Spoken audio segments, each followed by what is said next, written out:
कळत असलं म्हणजे काहीच सांगतात देवाला काय कळतं म्हणे, काहीच कळत नाही देवाला. त्या रस्त्याने चाललं आणि रस्त्याने जाताना उन्हाळ्याचे दिवस, कलिंगडाची शेती, त्याला भूक लागली आणि कलिंगड तोडलं, झाडाखाली बसला खायला. आणि खात असताना त्याचे विचार मनात आला. खाता खाता लय विचार माणसाच्या मनात येतात. खाता खाता त्याने विचार केला, अरे बाबा आता तर देवाला आजपर्यंत मी म्हणायचो काय कळत नाही, आता तर अजिबातच काय कळत नाही. ते म्हणे काय झालं? शेजारच्याला विचार, काय झालं?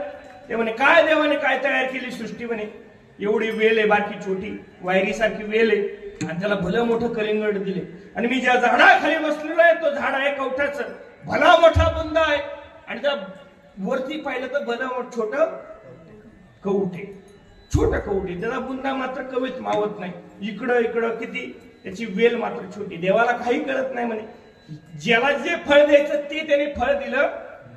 तेवढ्या वेळात आलं वार आणि ते पिकलेलं कौट खाली पडलं आणि पडलं ते त्याच्या डोक्यात पडलं. आता डोक्यात पडल्यानंतर काय झालं असं, टेंगुळा आला भला मोठा, तुम्हाला देव करतो ते बरोबर.